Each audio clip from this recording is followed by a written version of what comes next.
Selamat siang Ibu, nama saya Victor Simenis.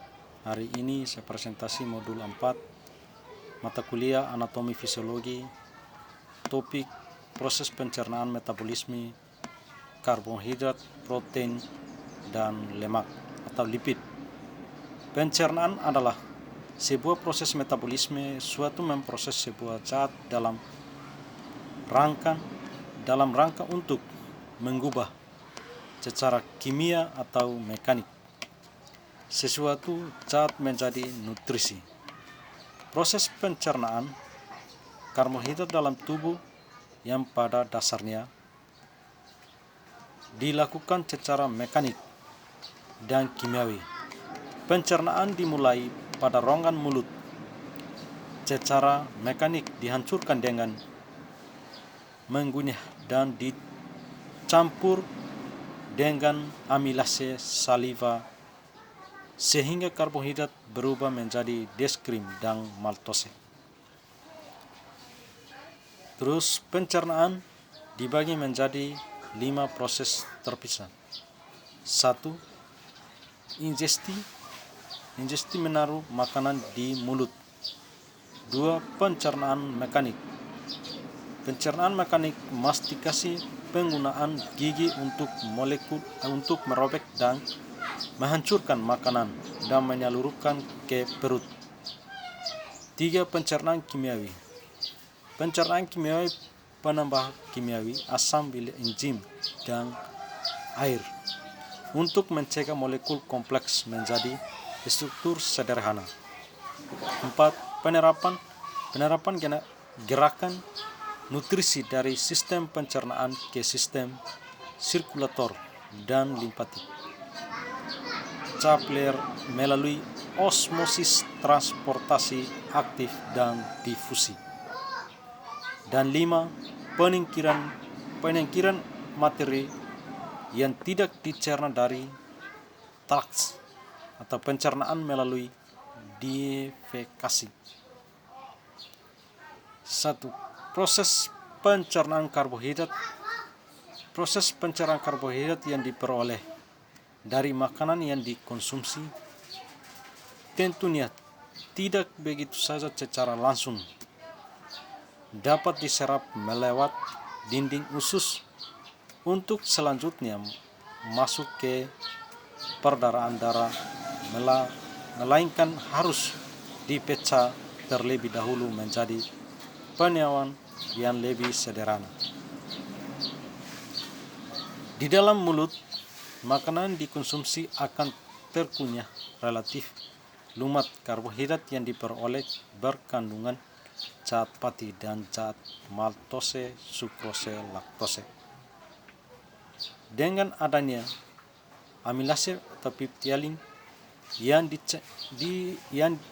tercampur dengan makanan di dalam mulut, pati dengan bantuan air ludah saliva yang berkandungan enzim amilase atau peptialin akan diubah menjadi deskrim.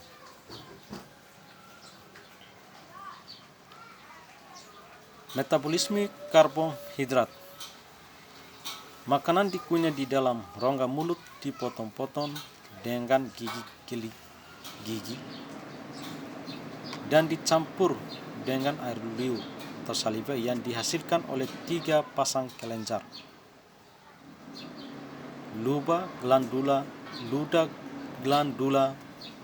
parotis glandula, maxillaris, dan glandula subcutaneous. Kemudian makanan yang menjadi kumpulan bolus melalui periaksenia dan oesophagus, kerongkongan masuk ke dalam lambung, ventriculus melalui bagian yang disebut kardiak.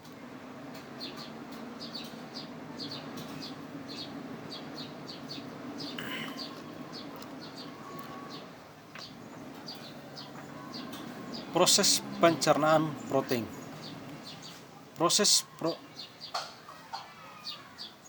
Pencernaan protein dimulai di dalam lambung. Terdapat sel dinding lambung yang menghasilkan enzim pepsinogen, enzim yang ini menghasilkan pepsin yang dapat mencerna protein makanan. Pemecahan protein menjadi struktur atau bentuk yang sederhana atau asam amino tidak lain agar dapat diserap melalui dinding usus, masuk ke peredaran darah dan disampaikan ke jaringan-jaringan tubuh. Selanjutnya, metabolisme protein. Metabolisme protein di dalam tubuh dapat berubah menjadi molekul yang lebih sederhana melalui proses deaminasi dan transminasi. Transminasi adalah proses perubahan asam amino menjadi jenis asam amino lain. Proses transminasi diawali oleh pemindaan NH2 dari suatu asam amino ke ikatan yang lain, yaitu keto, atau perubahan asam amino menjadi bentuk asam keto yang kemudian masuk ke sitoplasma yang akan digunakan untuk sintesis protein.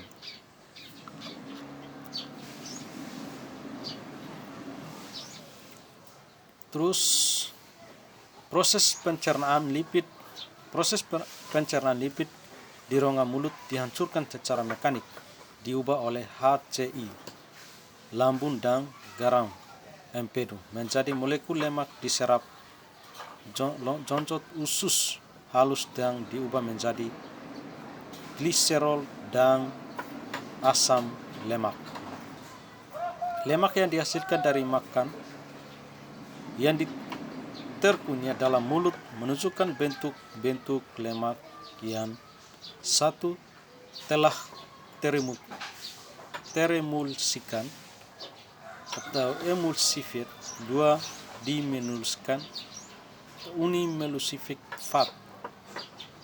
Di dalam usus halus lemak yang teremulsi dengan bantuan enzim intestinal lipase dan pankreatik lipase akan diubah ke dalam tiga struktur lebih sederhana, jelasnya sebagai berikut. 1. Dipecah menjadi asam lemak dan gliserol.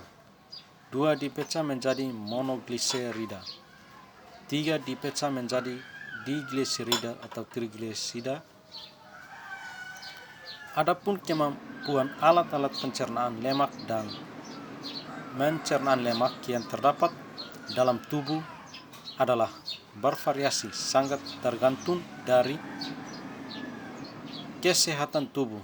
Pada tubuh yang benar-benar sehat, lemak yang dapat dicerna, pengumpulan lemak sekitar jaringan darah tidak akan terjadi lama berlangsung. Proses pencernaan lemak sangat tergantung pada panjang atau pendek rantai jumlah atom karbon dalam molekul asam lemak. Terus metabolisme lipid.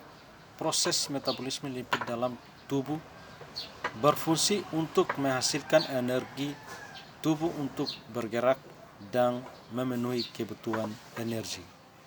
Terima kasih dan sekian.